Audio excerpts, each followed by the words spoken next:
अंधेरी रात, छोटा सा गांव, और एक फकीर की झोपड़ी के द्वार पर कोई जोर से दस्तक दे रहा है। आमतौर से आपके घर पर कोई द्वार ठोके तो आप पूछेंगे कौन है, बुलाने वाला कौन। लेकिन उस फकीर ने उल्टी बात पूछी। उस फकीर ने पूछा किसको बुला रहे हैं, किसको बुलाया जा रहा है।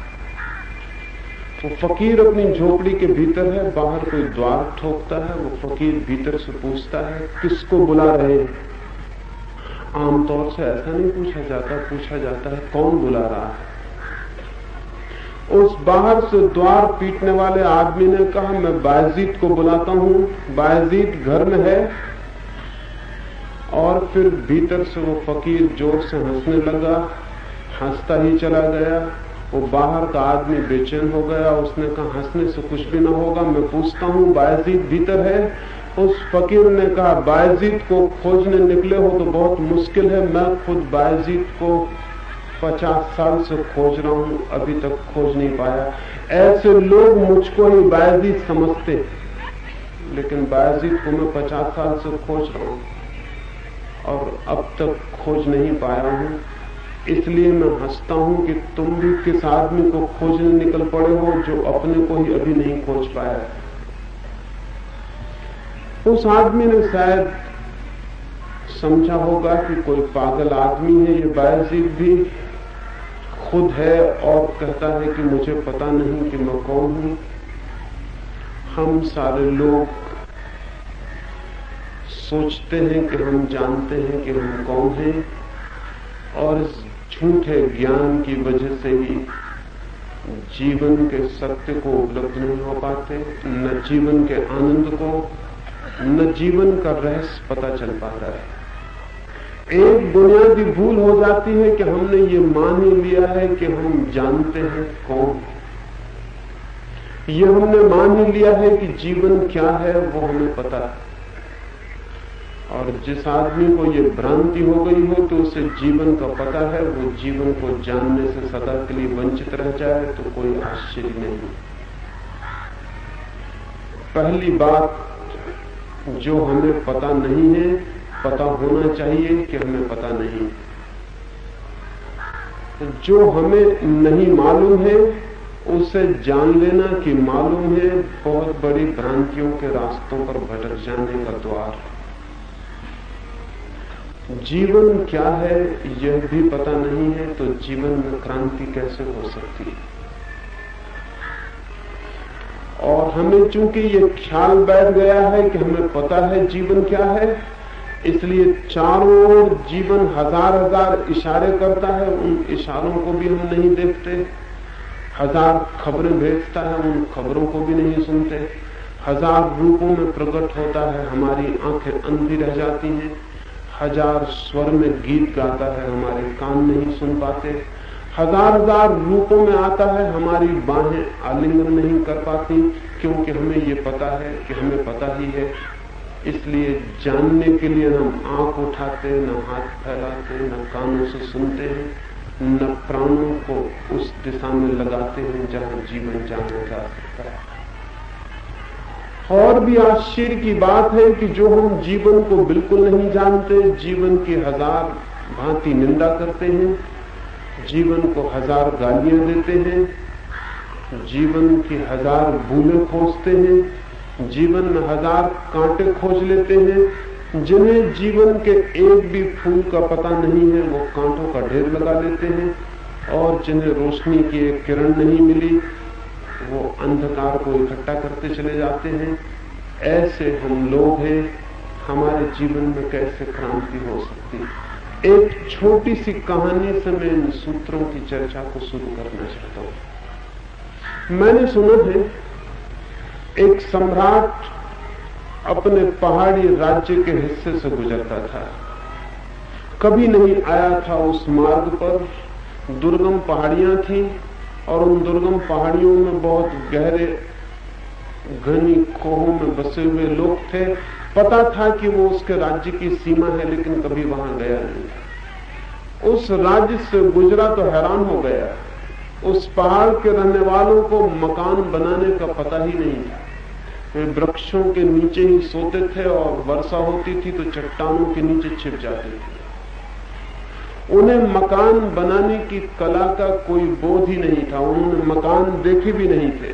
वे कभी मैदानों में उतर के ना आए थे और मैदानों के लोग कभी वहां न जाते थे। वो राजा वापस लौटा तो उसने अपने सबसे बड़े शिल्पी को बुलाया, राजभवन बनाने वाले सबसे बड़े कारीगर को बुलाया और उस कारीगर को कहा कि जाओ उस राज्य में एक सुंदर भवन बनाओ ताकि जो ठहरना चाहें वो ठहर सके, जिनको जरूरत हो वो मेहमान बन सके और वहां के लोग मकान बनाना सीख जाएं। वहां कोई मकान ही नहीं। वो शिल्पी उस राज्य में गया। बहुत बड़ा महल बनाने के लिए राजा ने आज्ञा दी थी। उतने लोगों को वहां तक ले जाना कठिन था। फिर ये भी उचित था कि वहीं के लोग आया जाए ताकि वो महल बनाना भी सीख जाएं और सारा उनका फैलाव पहाड़ों में दूर दूर तक बसे हुए लोगों तक महल बनाने की खबर भी पहुंच जाए। उसने जाके लोगों को इकट्ठा किया और उसने कहा कि मैं सम्राट के द्वारा भेजा गया हूं कि यहां एक महल बनाऊं। वे लोग हंसने लगे। उन्होंने कहा महल तो कुछ होता ही नहीं। ये क्या झूठी बातें हमसे कर रहे हैं आप? महल क्या होता है? बहुत मुश्किल था उन लोगों को बताना कि मकान क्या होता है, क्योंकि मकान उन्होंने नहीं देखा। और वे सारी भीड़ आपस में हंसने लगी और आपस में सोचने लगी, ये आदमी कोई धोखेबाज मालूम होता है, कोई षड्यंत्रकारी मालूम होता है, हम गरीब सीधे आदमियों को भटकाना चाहता है। मकान कभी देखा है, सुना है? वहां भीड़ उन्हीं लोगों की थी। वो अकेला कारीगर शिल्पी बहुत मुश्किल में पड़ गया। जीवन में उसने बहुत महल बनाए थे, लेकिन उन लोगों को समझाना मुश्किल था कि महल क्या होता है। और वे अपने अज्ञान में इतने ठहरे हुए थे कि उन्होंने ये इनकार कर दिया कि महल हो भी सकता है। फिर भी उस शिल्पी ने मेहनत की और उसने कहा कि मैं तुम्हें बना के बताऊंगा। उसने कुछ लोग चुने। सारे लोग ही महल बनाने के लिए खुद मजदूर बनना चाहते थे, क्योंकि बहुत संपत्ति राजा की तरफ से मिलने को थी। लेकिन सभी लोग नहीं चुने जा सके। उतने लोगों की जरूरत भी न थी और वे उतने कुशल भी न थे, उतने बुद्धिमान भी न थे। जो बुद्धिमान लोग थे और जिनकी संभावना था कि वो महल बना सकेंगे, उनको शिल्पी ने चुना और महल बनाना शुरू किया।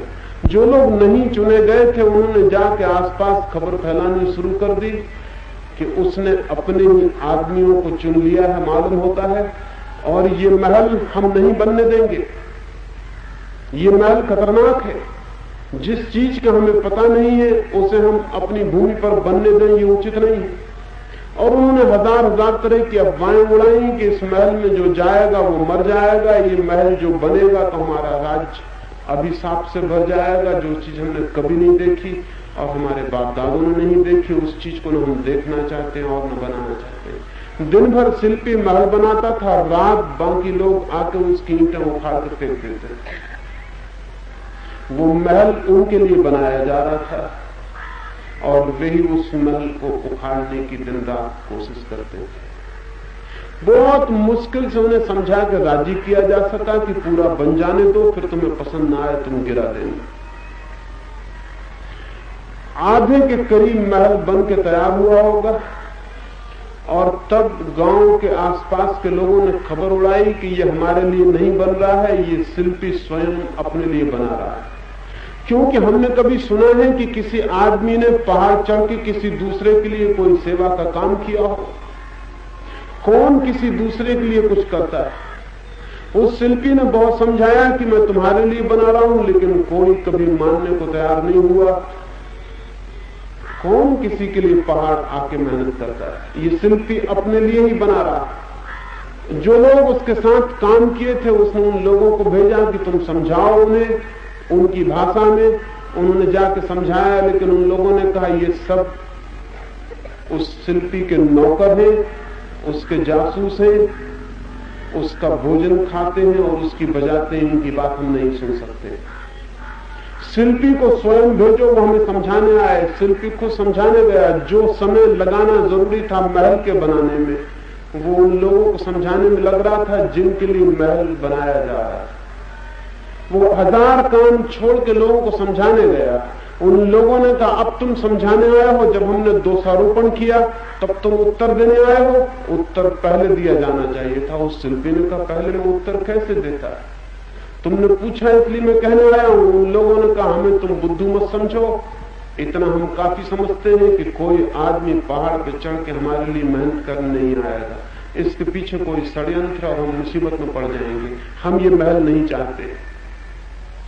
उसने बहुत समझाने की कोशिश की। उन लोगों ने कहा तर्क से समझाना व्यर्थ है, इतनी बुद्धि हमारे पास है, हम भटकने को राजी नहीं। लेकिन उस भीड़ में किसी एक समझदार आदमी ने कहा कि अगर ये आदमी कहता है कि सम्राट ने भेजा है महल बनाने को, तो इसके पास कुछ प्रमाण पत्र होने चाहिए। उन सारे लोगों ने कहा अगर प्रमाण पत्र हो तो हमें दिखा दो। वो आदमी, वो शिल्पी प्रमाण पत्र लेकर आया, लेकिन उस पूरे राज्य में कोई पढ़ना लिखना नहीं जानता। वे सारे लोग कहने लगे हमें बुद्धू बनाने की कोशिश करते हुए, इस कागज पर सिर्फ काली लकीरें खींची हुई हैं और कुछ भी नहीं। प्रमाण पत्र कहां है? उस शिल्पी ने कहा ये प्रमाण पत्र है, सम्राट के हस्ताक्षर है, लेकिन वहां कोई पढ़ने वाला नहीं था। तब बड़ी मुश्किल हो गई और वे लोग ये कहने लगे कि हमें धोखा दिया जा रहा है। इसमें तो कुछ भी लिखा हुआ नहीं है, इसमें तो कोई प्रमाण पत्र नहीं है, कागज है और काली लकीरें।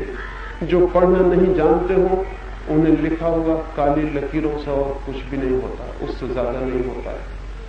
बड़ा मुश्किल उस भीड़ में एक आदमी बाहर आया और उसने कहा कि मैं पढ़ना जानता हूं, लेकिन शिल्पी को एक तरफ ले जाकर उसने कहा कि मैं इतना 1000 रुपया चाहूंगा तो मैं पढ़ के बता सकता हूं। शिल्पी ने कहा कि प्रमाण पत्र सही है, उसके लिए मैं रुष्पत देने को राजी नहीं हूं। उस आदमी ने जाके भीड़ में अफवाह उड़ा दी कि उस कागज में कुछ भी लिखा हुआ नहीं है, वो बिल्कुल धोखाधड़ी है और वो शिल्पी धोखा देने की कोशिश कर रहा है। लोग कहने लगे कि हम तुमसे पूछने आए हैं कि तुम क्या बना रहे हो, किस लिए बना रहे हो, और तुम हमें पढ़ने लिखने की बातों में भटकाना चाहते हो। वो महल नहीं बन सका। उस राज्य के लोगों ने एक एक ईंट उखाड़ के फेंक दी और उस शिल्पी को वापस लौटाना पड़ा। ये कहानी मैंने सुनी और ये कहानी इस जिंदगी के बाबत बहुत सही मालूम पड़ती जो हम जीते।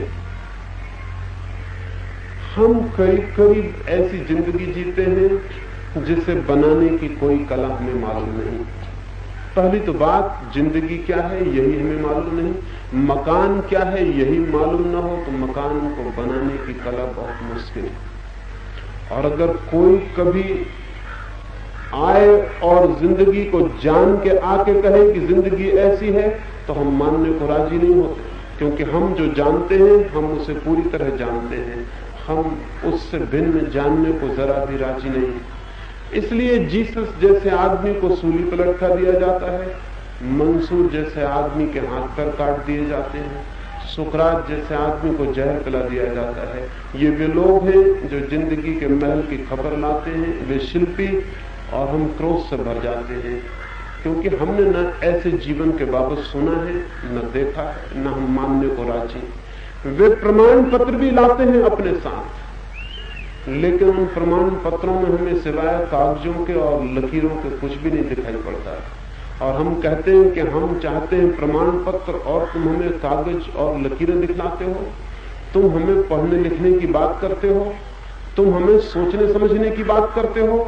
हम सीधे प्रमाण चाहते हैं, और जो भाषा हम नहीं जानते हैं उसे हम कैसे पढ़ें, और जिस जीवन के द्वार पर हमने कभी दस्तक नहीं दी है और कभी झांक कर नहीं देखा, उसे हम कैसे पहचानें। उस शिल्पी ने उस गांव के लोगों के बीच जैसा अनुभव किया होगा, जीवन के शिल्पी हमारे बीच सदा ऐसा ही अनुभव करते हैं।